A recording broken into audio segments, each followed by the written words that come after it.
semuanya, halo apa kabar? Berjumpa lagi bersama kami di Magna Talks Beauty bersama saya Syahnas dan saya Hermana.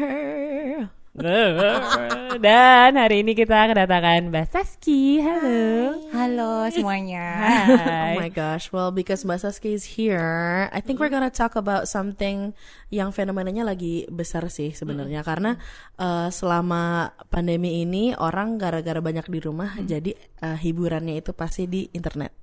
Dan di mana lagi kalau bukan di social media. Dan yang gue lihat tuh di social media lagi banyak banget. Kalau misalnya you see the comment sections ya, itu brutal sih menurut gue ya personally, even though ngelihatnya mungkin kayak hanya di Instagram sama di TikTok gitu. Itu cyberbullying jadi marak banget ya. Kayak do you think it's the same?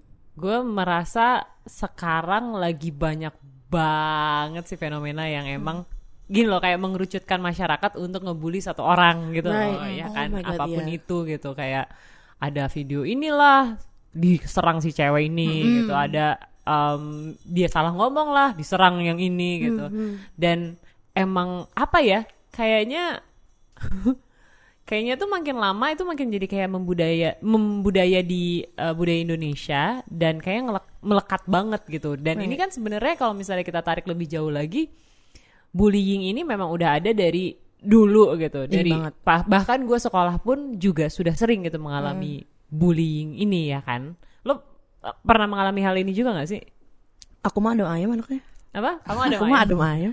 Aku adem ayam tapi aku kena terus, gimana dong? Sama. Kamu juga? Sama. Karena mungkin komuknya kurang adem ayam kali Mbak Ines ya. Iya benar. Mau yang skeriosisnya kebaca gitu ya. Mungkin kalau kayak Gemat kemana-mana senyum terus ya. Ya girl, I'm like hey girl, what's up? Iya bener. Tapi gak juga sih, gue pernah ditindas sama kakak kelas. Pernah juga? Ya. Tapi menurut gue itu bukan bullying sih, itu lebih kayak yang ngelabrak. Tapi ngelabrak tuh bullying gak sih? Termasuk sebetulnya. Well that's it. Itu aja sih, dan itu cuma kayak gara-gara pas SMA gue duduk sebelah, jadi teman bangku gue itu pacarin kakak kelas gue terus pas SMA. Terus gara-gara gue tahu kakak kelas gue ini dari SMP, gue cerita, oh ya dulu tuh si cewek lo ini tuh gini gitu orangnya. Terus somehow dia ngomong, ya of course dia ngomong ke pacarnya dong. Nah si pacarnya ini yang kakak kelas ini, dia kayak pas lagi abis fire drill gitu. Wow, abis ada kumpul, fire drill. ada sekolahnya. Iya di sekolah aku ada fire drill. International school. Iya, international. Jadi kita habis berkumpul di lapangan. Tiba-tiba gue pas mau jalan ke kelas dipanggil, Nat lo kesini deh dulu, mau ngomong tapi aku dikeroyok 12 orang. Lo bilang apa ke pacar gue? Gue kayak, what do you mean? Gitu. Tapi kayak gue lempeng aja sih, karena gue tau gue gak salah, gue gak ngejelek-jelekin dia. Tapi jatuhnya kayak they're ganging up on me and they're older than me. Dan gue jadi kayak, what do I do? Gue pengen tahu sebenarnya definisi bullying tuh apa sih, Mbak Saski? Kalau bullying itu sebenarnya tindakan agresi ya, kayak kita menyerang secara sengaja. Kemudian biasanya tuh dicirikan, satu dia sengaja, kedua tuh ada masalah power, kayak tadi kan ada kakak kelas sama di kelas, atau mungkin kita ngelihat teman kita yang lebih lemah dalam terms apapun lah, misalnya financial, terus mungkin kayak menurut kita secara fisikal dan lain sebagainya gitu. Sama biasanya terjadi berulang. Jadi kalau aku marah sama kamu sekali, belum tentu aku bullying, mungkin aku marah aja gitu ya. Jadi harus beberapa kali gitu untuk tahu. Dan yang menariknya tadi, kalau Gemat bilang itu kayak ada 12 orang, itu biasanya bukan cuman yang ngebully, terus ada yang dibully sama ada bystandernya. Tapi ternyata banyak. Biasanya dari 12 orang itu ada yang ngebulinya banget nih, ada asistennya dia yang ikutan, ada yang ngompor-ngomporin, ada bystander, baru ada si korbannya. Jadi ternyata tuh banyak gitu. Biasanya kita cuma tahu 3 kan, yang menyerang, yang diserang, dan yang lewat gitu. Oke, jadi yang dialami Gemat tuh memang juga salah satu form bullying ya? Kan sengaja, tadi satu sengaja, kedua rame-rame juga kan. Terus kayak ada kakak kelas semua, terus kamu sendirian, Gemat aja ikhlas, tadi dia bilang bukan bullying. Itu kayak bukan bullying deh, itu kayaknya intervention, but iya. Tapi enggak juga. Kayak Intervention banyak bentuknya kan. Iya, betul. Nah, tapi ya yang gue penasaran adalah kan ini sebenarnya kalau misalnya kita ngomongin bullying ini tuh banyak banget yang emang udah roots bullying itu tuh udah ada di beberapa, misalnya kita bilang mungkin sekolah, instansi dan banyak hal gitu. Dan gue juga salah satu yang memang waktu sebelum gue masuk ke sekolah ini gue udah tahu nih sekolah ini memang isinya begitu. Emang senioritas itu adalah budaya dan itu udah paket yang udah gue sign up dari awal gitu. Jadi pas gue masuk tuh bukan gimana ya, gue tahu banget ya bullying itu salah gitu, bullying itu memang nggak bener, tapi somehow tuh di situ ya udah gitu, karena memang ini adalah bentuk kayak bisa dianggap bukan menormalisasi tapi kayak ini tuh yang harus lo lewatin waktu lo kelas 1 supaya lo itu lebih kuat secara karakter gitu. Nah tapi kan itu yang dianggap benar gitu kan jadinya kan, terus jadi kita kayak ngerasa waktu kelas 1 itu ya udah mau diapain juga iya aja. Ya you're gitu powerless kan. Anyways, lo kelas 1 lo tahu apa gitu kan. Dan bahkan waktu gue kelas 1 pun kalau misalnya kita ngomong ke guru gitu ya, kita dianggap lebay, ya elah semua orang juga udah pernah digituin gitu loh. Karena jadi, itu budaya. Jadi waktu kelas 1 pun juga lo ngerasa kayak nggak mungkin deh gue ngomong ke guru atau guru BP gitu kalau gue diginiin, gue digituin gitu. Jadi gue terima aja gitu. Nah kalau misalnya kayak begini situasinya gitu ya, kita tuh bisa apa sih sebenarnya? Nah itu juga sebenarnya banyak definisi yang kita, ini kan penelitian bullying tuh udah 40 tahun masih belum kelar kan gitu. Dan kenapa? Karena memang lebih ke definisi orang soal bullying itu juga suka beda-beda gitu. Mungkin tadi di satu sekolah tertentu anggapannya udah biasa, anggapannya udah, dan bentuk bullying itu apa sih? Mungkin kayak di satu orang tertentu mikir bullying itu harus dipukul, harus secara fisik gitu. Tapi padahal ngomong aja kalau itu menyakiti hati kita tuh juga bullying, karena prosesnya di otak kita sakit hati sama sakit fisik tuh sama. Jadi kalau kita patah hati tuh juga sama gitu di otak prosesnya, sama kalau dipukulin gitu. Terbayang ya. Ini sakit hatinya bukan karena bullying kalau gini ya. Membuli diri sendiri. Kenapa aku menyiksa diri sendiri? Terus ada yang relational bullying juga kan, kayak kita nggak diapa-apain tapi dijauhin tiba-tiba gitu. Mungkin teman-teman lain mikirnya ya kan aku cuma nggak mau temenan aja sama dia, cuman buat that person ya itu bullying sebenarnya. Termasuk yang tadi kamu bilang di awal kayak cyberbullying itu juga mulai marak, apalagi sekarang banyak anak-anak yang punya second account. That's crazy. Jadi akhlaknya beda. Bisa gimana account sama enggak gitu, karena bisa lebih bebas berpendapat kan. Kayak gitu, bener-bener ngumpet dari account palsu quote unquote ya. Iya benar. Dia bikin lagi yang bukan buat publik gitu, untuk sekedar ada yang buat stalking, ada yang buat buat melakukan online bullying shopping dan lain sebagainya. Online shopping biar nggak ketahuan gitu ya sama orang lain. Makanya tadi susah kalau ditanya mulai kita caranya gimana ya menghadapi kalau kayak gitu, karena sebenarnya basicnya lagi-lagi dari rumah juga sih. Karena kan dari rumah tuh gimana cara kita punya yang tadi, kita nggak mungkin bisa melindungi anak kita nggak tahu di luar di sekolah sana dan sekolahnya melakukan seperti apa. Apalagi kalau sign up dari awal kita udah tahu ada budaya itu. Berarti kan yang bisa kita kuatin adalah anak tuh di rumah kayak gimana, dan kita tetap, kok tadi Mbak Ines bilang kayak kayaknya kita nggak berusaha menormalisasi, tapi kita sebenarnya kalau keluar dari sekolah itu kita tahu mana yang salah dan mana yang benar.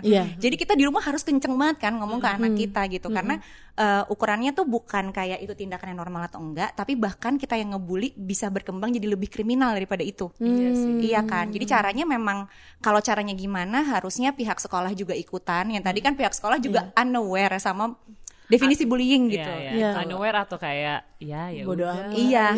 Gitu. Karena mungkin diresapi secara teori benar, tapi kayaknya nggak apa-apa gitu. Karena nggak dapat data, ada yang mungkin tersiksa banget gara-gara itu gitu. Nah itu kan kan nggak ada data tambahan, data masukan gitu. Apalagi kalau di situasi kayak gitu biasanya dibilang kayak kamu manja deh, kayak kamu ini deh, itu deh, gitu kan. Dulu tuh jujur gue takut speak up tuh karena gue takut kayak gitu. Takut lemah ya. Gue takut dianggap kayak kalau nggak bisa handle sih gitu loh, karena semua orang tuh bisa handle gitu, jadi lo tuh harus bisa handle seakan kayak gitu loh ke gue. Padahal ya tapi gue juga emang cuek sih, cuma emang nggak mungkin ngomong kayak gitu ke nyokap atau nggak ngomong ke bokap banget, karena lo takut dibilang ya elah cuma gitu aja gitu kan. Kalau gue malah mikirnya gue nggak pernah ngomong ke orang tua gue kalau misalnya ada kayak orang ngejauhin gue atau kayak ngejahatin gue, karena gue ngerasanya mereka nggak bakal ngerti dan mereka juga nggak bakal tahu what to do. Karena gue juga sadar kayak udah beda zaman kali ya, kayak lo nggak mungkin ngerti lah masalah anak remaja yang kayak baru puber gitu loh, dibully sama kakak kelas kayak. Jadi gue nggak mau ngomong juga gitu sama orang tua gue. Ya jadi itu kayak susah karena harus dari sekolah sama dari rumah, bukan susah sih mungkin, tapi semuanya harus bareng-bareng karena sekolah harus ada perubahan, rumah bakal banyak lagi tuh nanti tipsnya gitu kalau dari rumah. Nah, tadi kan juga Gemat sempat ngomong kan mengenai cyberbullying dan offline bullying gitu. Offline of course kita udah ngerasain gitu. Tapi gue tuh mungkin gue boleh cerita sedikit gitu ya. Gue juga pernah di 2019 akhir 2019 akhir setelah Natal. Jangan buka timeline Ines ya guys. Jangan buka timeline Ines. Tahun baru saya pernah kena cyberbullied dan itu parah, cukup parah sampai 1 bulan lebih DM gue abis. Oh, apalagi DM ya. DM semua bahkan foto-foto gue sama anak gue sama suami gue itu dikata-katain semuanya. Gue bisa bilang kalau yang gue lakukan memang gue nggak tahu kalau impact-nya bisa se-crucial itu. Dan gue nggak kira juga di umur gue yang 31 tahun gue masih bisa kebullied sama orang sampai separah itu. Dan efeknya tuh cukup berat, Bo. Gue bangun pagi tuh gue kayak capek banget gue gitu. Gue nggak mau lihat apapun di sosial media karena habis gue di situ. Terus bisa gue bilang kalau bahkan kayaknya cyberbullied yang baru gue rasakan kemarin itu lebih parah daripada bullying yang pernah gue rasain waktu SMA. Gitu. Efeknya tuh lebih gede di gue. Karena somehow kayaknya mereka meretelin identitas gue dan nggak tahu kenapa ketika orang komen dan ngata-ngatain gue di foto gue sama anak gue tuh berat banget buat gue. Dan ngata-ngatain gue sampai luar biasa gitu kan mulutnya. Kayak tadi tuh yang second account lah, yang account ada bentuk telur-telur nggak jelas itulah gitu. Tapi itu yang gue rasain gitu. Dan gue tuh sampai pada tahap gila, gue sampai kayak harus meditasi, gue harus coba untuk healing diri gue gitu. Karena cancel culture ini kan udah banyak gitu ya yang terjadi iya banget ya kan. sih.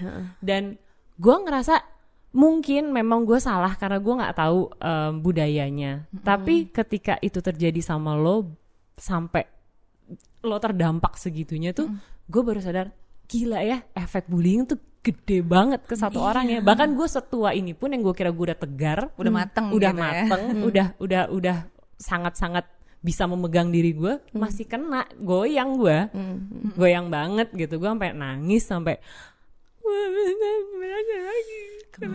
gitu. Gila banget. Nah itu sebenarnya how to deal dengan keadaan seperti itu sih, ketika lo nggak ngira lo bakal kena bully, tapi habis itu lo terbully gitu. Apa yang harusnya kita bisa lakukan gitu loh, Mbak Saski, ketika kayak gitu terjadi kan? Gue mesti mulai dari mana ya? Iya. Oke. Itu udah kan dari pertanyaan juga udah jawabannya gitu. Jadi kalau kita ngomong cyberbullying, kesannya kita nggak ketemu orangnya, nggak yang kayak diagres omongan langsung segala macam. Kita nggak kenal sama orangnya. Tapi tidak mengurangi efeknya tuh sama dengan bullying-bullying yang lain. Karena yang diserang tadi kan juga ketika ada agresi, bentuknya mau verbal, bentuknya mau ya fisik, cyber segala macam, itu kan otaknya tetap sama yang diserang kan. Kita tetap kayak jadi ya tadi yang aku bilang sama kayak patah hati itu. Kalau kita diomongin gak enak, kita dapat experience gak enak, tetap aja otak yang kena tuh sama. Jadinya jadi cemas anaknya atau orangnya. Apalagi kalau remaja ya, yang kita belum tahu identitas kita lagi dicari banget, kita lagi butuh image gitu, dan itu normal di masanya mereka. Tiba-tiba ada yang ngebully, DM segala macam, wajar aja bangun kayak Mbak Ines mikir salah gue tuh apa ya. Kita jadi mencari terus kesalahan kita tuh apa, yang bisa jadi pada situasi itu belum tentu kita salah 100%. Tapi kita jadi ragu karena jumlahnya banyak banget yang kayak gitu. Atau ya bahkan gak usah main jumlah banyak, 1-2 aja, kalau kalimatnya itu sesuai isu kita akan tend to fokus ke situ kan. Karena mana otak manusia tuh lebih cepat lihat hal negatif. Emang itu sistem kita untuk melindungi diri sebetulnya. Jadi dikasih buat melindungi diri. Jadi ketika itu terjadi, ya wajar aja kita jadi semuanya lah stres bisa. Kalau misalnya nggak terbantu dengan baik, jadi bisa depres dan lain sebagainya. Yang bisa punya keinginan untuk bunuh diri. Banyak kan kalau kita lihat berita-berita di internet juga kayak ada yang mungkin bullyingnya kan sekarang pasti zamannya udah selevel ada internetnya kan, nggak mungkin cuma kayak fisik sama ketemu langsung ngomong dan lain sebagainya. Jadi bisa sampai jauh banget. Nah kalau ditanya gimana, itu memang mungkin kalau Mbak Ines karena udah dewasa dan udah pernah mengalami, jadi dirimu tuh ada toleransi stres yang lebih besar gitu. Jadi bisa mencari tahu langsung mikir ini tuh salah gua apa salah siapa. Ini kan lebih sakit hati anak kena dikatain, suami kena dikatain kan. Ada orang-orang yang sebenarnya gak salah kok jadi, dan itu bagian dari identitasku gitu. Dan ketika itu terjadi tuh gue langsung minta maaf sebenarnya Mbak. Karena gue nggak tahu apakah itu menyinggung atau tidak gitu. Karena for me enggak. Ya tapi kayaknya tentu saja mereka merasa tersakiti gitu kan. Of course gue akan minta maaf karena intinya adalah gue mengeluarkan sesuatu mungkin yang mereka tidak bisa terima. Oke, I'm sorry gitu, langsung gitu. Tapi ternyata tidak dimaafkan gitu loh, dan malah omongannya tuh kemana-mana kayak lo mati aja, lo ini aja, lo dan bisa mencari masa lalu untuk diserang lagi balik gitu kan. Iya benar-benar kayak mau dihancurin muka gue, mau didorong lah, mau itu kan sebenarnya kayak teror banget, teror banget kan Mat. Gila banget sih. Dan cukup lama gitu loh untuk gue bisa recover. Dan yang gue lakukan waktu itu gue coba cari tahu beberapa hal gitu ya. Dan ketika gue melihat lebih jauh ke orang-orang yang melakukan cyberbullying ini ke gue, lebih banyak usianya muda, usia remaja. Girl. Nah, mereka ini sebenarnya kan, ya gue ketika ini terjadi anak-anak marah-marah sama gue gitu ya, gue mohon maaf, udah gitu. Cuma pas gue tahu mereka masih remaja, mereka tuh sebenarnya melakukan ini tidak tahu impactnya itu gimana, iya kan? Mereka itu lo nyakitin gue katain balik, pokoknya gitu. Padahal mereka nggak tahu ketika lo ngatain, ketika lo ngeluarin DM itu ke gue, terbaca lo gitu. Jangan kira tidak sampai lo ke saya gitu. Terbaca semuanya ke saya dan itu menyakiti saya gitu. Jadi apa yang kalian taruh di situ kan ada dampaknya ke kita. Tapi kan mungkin mereka ini masih remaja, kayak waktu kita masih remaja pun kita nggak tahu ketika kita bullying itu akan dampak apa yang akan terjadi ke orang ini ya. Karena emang sesuai dengan bawaan biologisnya mereka. Jadi kita tuh punya bagian otak di paling depan untuk menahan impuls. Biasanya tumbuhnya di 20-an tahun ke atas, bahkan bisa jadi gak tumbuh-tumbuh gitu. Kalau kita gak pernah latihan, jadi kita gak bisa planning segala macam. Jadi itu pentingnya intervensi dari awal kan, Mbak Ines dan Gemat, kayak dari kecil. Kenapa? Karena otak tuh punya sistem, kalau kita sering latihan, dia tetap jalan. Nah ini kan mereka impulsivitasnya masih tinggi. Gak usah risk behavior yang biasa-biasa aja, yang riskinya mungkin kayak dia lompat pagar itu aja bisa, apalagi cuma nge-DM orang gitu kan. Itu kan sesuatu yang mudah mereka lakukan gitu. Jadi satu emang wajar, makanya kedua pendidikan bullyingnya, ketika kita ngomongin bullying itu nggak ada cara tips cepat gitu. Itu harus dari bawah banget, dari kecil banget, dan mungkin kita juga harus pas dari sekolah dan lain sebagainya tadi. Untung dirimu punya sistem, mereka remaja, bisa mikir langsung ya kira-kira mungkin apa yang sudah bagus dan belum bagus di mereka. Jadi dirimu bisa memaafkan dengan lebih legowo. Kan lagi-lagi memaafkan tuh bukan untuk orang lain, tapi buat kita sendiri. Nah memaafkan latihannya beda lagi gitu. Jadi bahwa mereka aware, mereka maafin dan lain sebagainya tuh harus dilatih dari kecil kan. Sama ini juga sih kayak yang sebenarnya aku emang bingung zaman sekarang tuh, adalah transfer knowledge mengenai atau value ya tentang si akhlak itu sendiri atau karakter-karakter yang baik gitu. Karena bisa beda ya kalau dia tiba-tiba orangnya nggak kenal, pakai second account offline atau online. Itu sih menurut aku penting banget. Somehow kok di zaman sekarang itu jadi nggak apa-apa, itu jadi wajar gitu. I feel like gue sih ngerasanya kalau misalnya orang bikin kayak second account or like fake account, it's how they kind of like, jadi bukannya akhlak yang gak nempel atau gimana, cuman lebih kayak I have so many sides of me. Gue pengen kayak ngebuang melontarkan atau mengekspresikan yang jelek-jelek tuh di account ini karena orang nggak tahu ini gue. Gitu. Karena kayak alter ego. Iya, karena ada kayak of course kayak semua orang tuh punya kayak pent up anger mungkin, atau kayak ada suatu emosi yang tidak bisa diekspresikan karena sesuatu hal. Humanis sih sebenarnya. Iya, sangat humanis. Cuman kayak dude, to attack someone dari kayak second account itu kayak honestly gue punya second account, tapi kayak untuk tujuannya tapi apa? Tujuannya apa? Second account di mana? Di dating app atau di mana ya? Enggak, beneran misalnya kayak di Instagram gitu loh, kayak gue satu ada yang lebih kayak private banget yang buat kayak teman-teman gue aja gitu, yang deket-deket gitu. Cuman I would never go out of my way to use that account untuk menyerang orang gitu. I think kalau misalnya di umur-umur itu gue yakin pasti karena gue harus gain some kind of power, gue harus kayak flame my own ego, jadinya mereka harus kayak ngejatuhin orang biar mereka ngerasa lebih di atas. And I feel like ya betul kata Saskia tadi, harus mulanya dari rumah semuanya. Iya, gitu. dan maksudnya ya nggak apa-apa, benar, nggak ada salahnya orang punya fake account sama second account. Cuman tujuan digunakannya buat apa? Dan kalaupun kita punya alter ego mana yang sebenarnya kita wajarkan untuk boleh loh menyakiti orang lain. Alter ego kan bisa aja hobinya beda atau cara kita mengekspresikan diri beda, tapi bukan menyerang orang terus jadi nggak apa-apa kan alter egoku lagi ini. Nah kalau begitu tuh mungkin ada yang ada perlu improvement nih dari dalam diri sendiri. For sure. Yang salah apa yang nggak bisa keluar ke. Dan menariknya kalau kita ngomongin research bullying terakhir, pembuli dan yang dibully tuh punya kesulitan yang cukup sama. Salah satunya kesulitan ngobrol sama teman atau orang tua. Oh ya? Iya gitu. Berarti emang masalahnya komunikasi ya? Lumayan karena dia kalau kita tahu kita salah, kita tahu kita nggak oke, kita dari feedback orang juga. Kita tahu batasan di mana value-nya oke nggak oke ya dari rumah, dari teman-teman. Jadi kan feedback sosial tuh penting juga kan buat kita untuk tahu ya sekolah dan lain sebagainya. Iya sih, tapi yang jadi satu permasalahan gue juga tadi, maksudnya dengar dari Mbak Saski begitu banyak hal yang memang sebenarnya harus dimulai dari rumah gitu. Dan sekarang sebagai orang tua gitu, gimana sih cara untuk benar-benar tahu kalau kita bisa menanamkan akhlak ini tuh ke dia dan jangan sampai lepas gitu. Cara menanamkannya dan untuk make sure kalau lo bisa membawa ini kemana-mana kemana-mana ya gitu. Jadi lo jangan sampai one day gue lihat lo attacking someone dan lo mengira itu baik-baik aja gitu. Yang pertama jawabannya kita sendiri udah punya akhlak yang sama atau belum.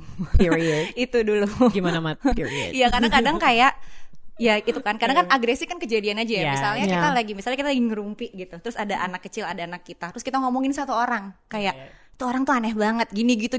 Anak lihat, oh wajar ya kalau kita ngomongin orang tuh kayak gitu. Itu bibit awal pertama bisa ngomongin. Atau kalau orang tua antara ayah dan ibu berantem tuh konflik kayak gimana cara nyelesainnya. Dia bisa lihat monkey see monkey do seperti biasa kan kalau anak gitu. Kemudian kalau kita mendisiplinkan anak gitu, kayak misalnya dia melakukan suatu kesalahan, cara kita gimana? Karena itu semua it's all about power. Ada orang tua, ada anak, ada suami, ada istri misalnya. Walaupun misalnya sama, tapi kadang-kadang kan ada sesuatu yang harus dinominasi gitu kan. Itu pun di sekolah juga kayak gitu. Gimana sih cara guru misalnya memberikan feedback kepada anak yang dianggap melakukan kesalahan? Kan dia juga lihat itu yang jadi set normal atau nggak normal di dia gitu. Jadi yang pertama ya kita reflect dulu, kita nih udah melakukan apa gitu selama dia dari kecil sampai besar. Karena juga banyak banget bullier itu dari keluarga yang sangat otoriter dan nge-punish anaknya gitu.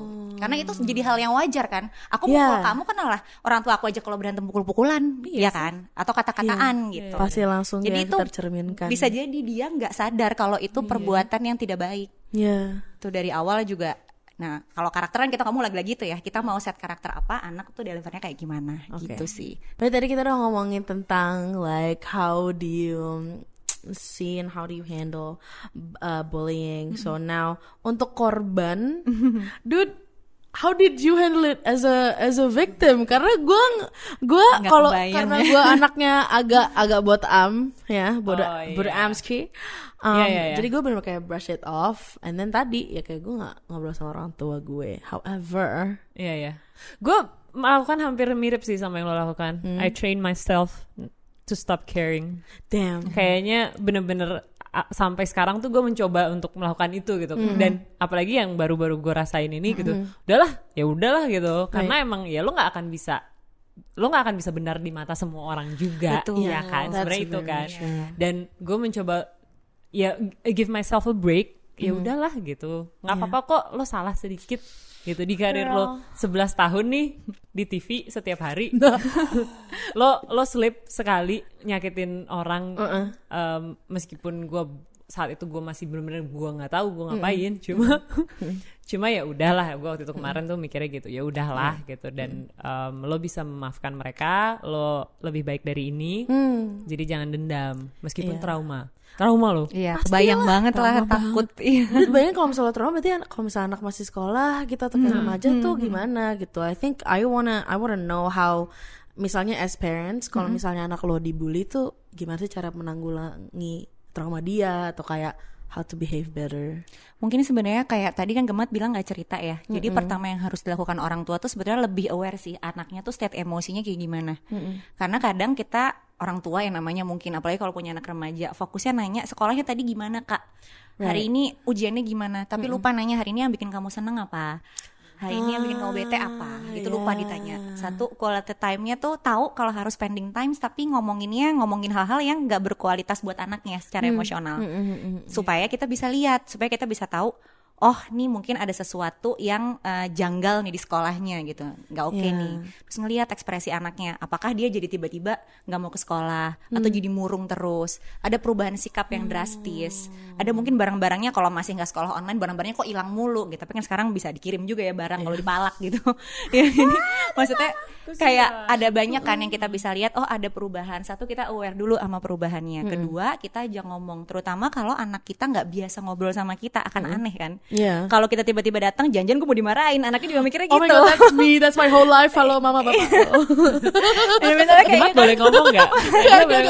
Boleh ngomong itu adalah aku melakukan satu kesalahan apa gitu, bukan sesuatu yang normal gitu. Aku tadi naik jemputannya bener aku pulang.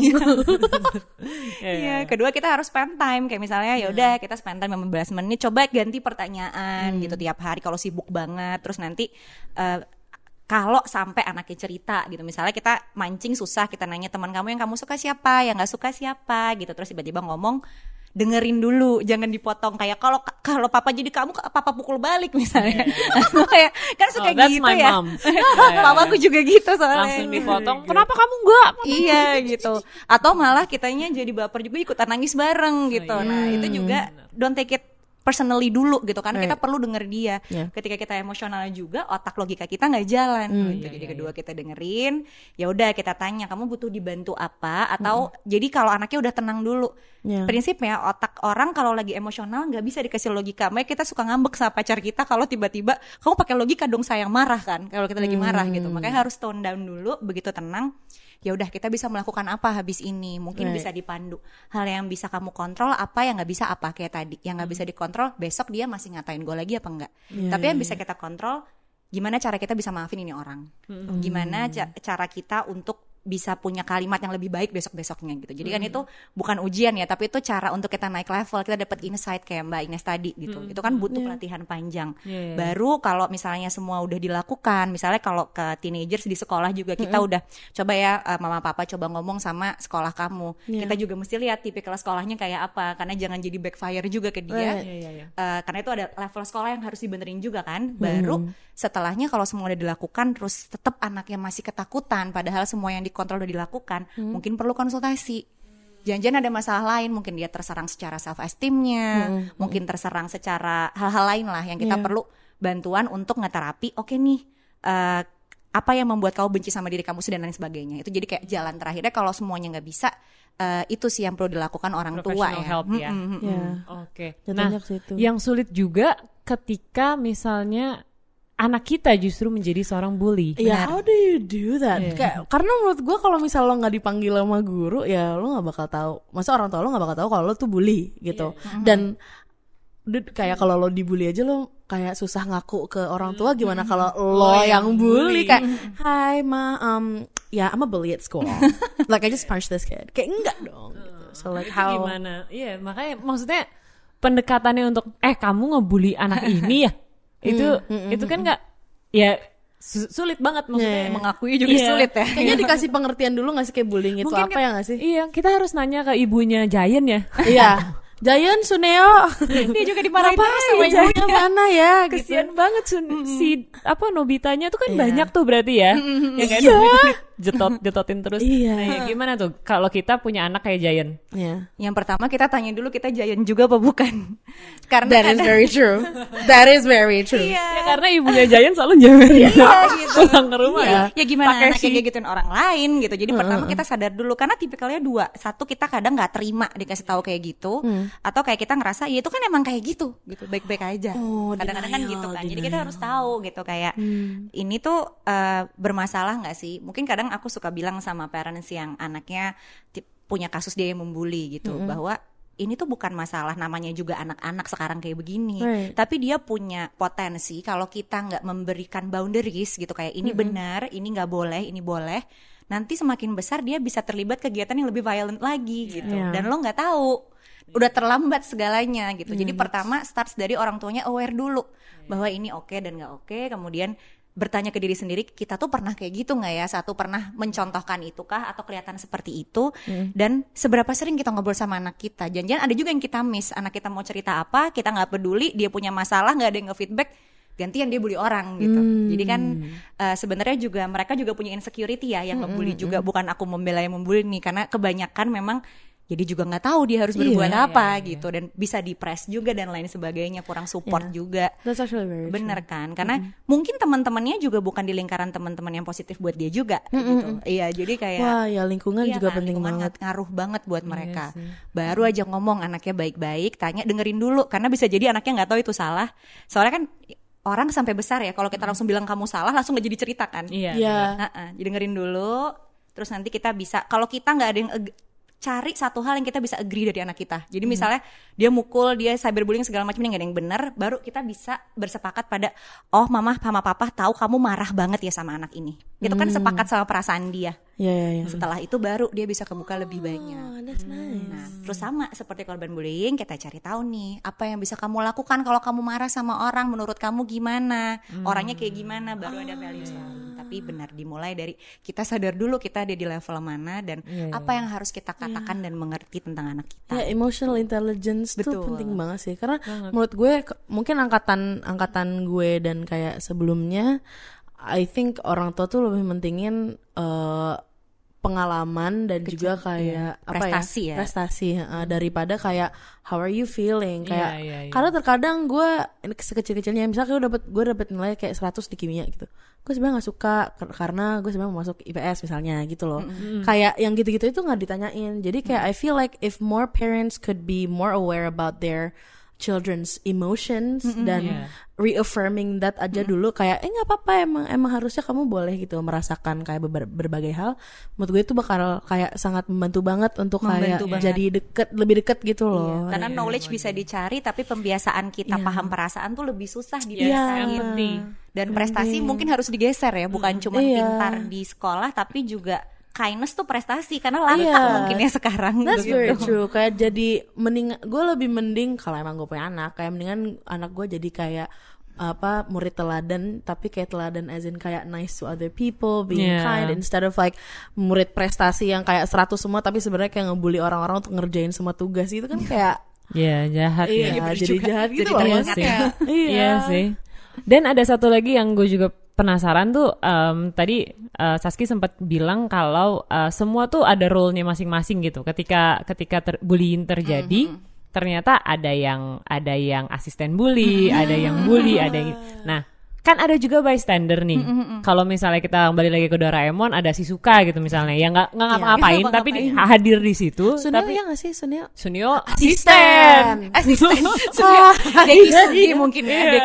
Deki Shizuka tuh kan sebenarnya nggak ngapa-ngapain ya. Betul. Mereka ada di situ, tapi mereka kayak aja gitu ngelihat Nobita dijitakin, silahkan gitu. Nah kan banyak dari kita yang sebenarnya juga kayak Shizuka gitu. Apa sih sebenarnya yang harus kita lakukan ketika kita melihat ada bullying terjadi di depan mata kita gitu? Karena to be honest, kalau waktu gue SMA, gue nggak ngebully sama sekali, karena gue kayak nggak peduli sama sekali aja gitu. Gue lebih milih spend time sama musik gue gitu, atau ngapain gitu ya, gue mau dengerin itu gitu. Dan dulu gue suka nyari tentang aliens and UFOs gitu kan, jadi gue lebih suka nyariin itu. Terus crop circle gitu. Betul, saya suka itu, gue lebih suka nyari itu. Tapi kan ada yang sebenarnya harus diubah gitu di situ. Ketika lo melihat sesuatu di depan mata lo, ya lo harusnya bilang dong, lo nggak usah marah-marah kali sama nih anak, sian juga dia nggak ngapain gitu. Mestinya kan gue bisa ngomong kayak gitu, tapi gue nggak melakukan karena mayoritas dari teman-teman gue memang galak ke adik kelas gitu. Nah, apa sih sebenarnya yang bisa dilakukan supaya lo nggak jadi bystander gitu. Bukan warga gitu ya, yang lain yang juga terlibat di situ. Ya kayak ya janganlah, nggak usah gitu, kesian kali gitu. Nah ini makanya memang di beberapa penelitian tuh bystander intervention tuh kadang ngaruh, kadang enggak gitu. Jadi yang ngaruh adalah kalau bystandernya kebetulan emang hati nuraninya tuh juga mudah tergerak, terus orangnya lebih berani untuk mengungkapkan opininya. Jadi aku ngelihatnya lebih ke itu penanaman value apa ke anak kita sih, untuk supaya misalnya dia bisa berani speak up, being assertive gitu, terus kayak tahu mana yang salah mana yang benar gitu, self awareness-nya bagus supaya kalau dia jadi bystander lagi-lagi dia bisa ikutan. Mungkin yang kalau teman-teman bystander perlu tahu justru yang namanya bullying ini harus diedukasi dari kecil ya, bentuknya tuh apa aja, yang karena tadi kan kita kadang nggak tahu batasannya sampai mana gitu. Kemudian juga buat teman-teman bystander mungkin harus ingat kalau kita diem itu meningkatkan orang untuk merasa bahwa ini kejadian yang benar, karena kan bulliernya nyari power. Dengan ada orang lain diem, oh bener nih dia juga takut gitu, makin terpuaskan, makin dia kayak begitu gitu. Jadi mungkin untuk si bystandernya justru harus kasih tahu kalau itu terjadi, pertama kamu bisa apa gitu, misalnya kayak kalau bahaya banget gitu, dia lihat orang digebukin atau kayak lihat orang tuh diserang banget, kita bisa lapor kemana gitu. Misalnya kalau di sekolah bisa lapor ke guru, atau kita bisa bilang ke orang tua, aku kasihan deh sama teman aku gini gitu, atau kita tanya kabar temennya, kamu ada yang perlu aku bantu nggak? Kadang kan mungkin dia nggak perlu dibantu tapi dengerin gue aja deh, atau kita cuman kasih support emosional gitu. Nah terus baru kalau kita ada waktu mungkin kita bisa bilang ke si yang bulliernya, mungkin siapa tahu dia nggak tahu itu salah gitu. Jangan kalau Suneo kan dia asisten dan kompor sekaligus ya. Membantu ya. Iya, jadi kita bisa bilang juga ke mereka, tapi kan itu butuh. Kadang kita juga suka takut karena mungkin itu anak-anak populer di sekolah yang kalau kita ngomong kita malah diserang balik gitu kan. Ada sanksi sosialnya itu sih. Ada sanksi sosial lain. Jadi ya memang itu kalau bystander, menurut aku bystander nggak bystander dari kecil orang harus tahu bullying itu apa, kemudian tadi gimana caranya orang speak up dan lari kemana kalau itu bahaya banget. Gitu. Yes. Iya, itu penting. Thank you banget Saski udah hadir dan at least kita bisa ngasih tahu banyak orang kalau ada sesuatu terjadi di depan mata kita gitu. Kita bisa mulai merangkul korban dulu dan juga si bulinya juga bisa dikasih tahu gitu. Stop this gitu, karena nggak penting yang lo lakukan tuh nggak penting, malah berdampak lebih jauh, dan mulai untuk mendengarkan mereka sih sebenarnya si korban-korban ini juga. Of course. Oke, jadi buat teman-teman di luar sana yang kamu experience bullying, kamu jadi merasa tertindas di lingkungan kamu, please do not be afraid to seek out help from your parents or from your friends. Atau mungkin kalau misalnya emang udah lebih parah lagi, kamu ngerasa benar kayak tadi kata Mbak Saskia bilang, self esteem kamu udah diserang gitu, udah kayak low banget, mungkin bisa minta tolong orang tua untuk sambungin ke professional help. Ya, dan I think the most important thing is to surround yourself with positive people in your life. Betul. Dan kalau misalnya memang ada yang mau report gitu ya, bullying case, atau kalian ingin mereport apa yang terjadi ke kalian, bisa hubungin teks di bawah ini, cari informasi di situ. Mudah-mudahan bisa ada jalan keluarnya. Amin. Dan jangan lupa untuk apa yang dibilang Gemma tadi, untuk benar-benar surround yourself with positive people. Pertemanan positif, karena kita semua sahabat. Yay. Thank you for watching Talks Beauty this week. We will see you next week. Bye. Bye-bye.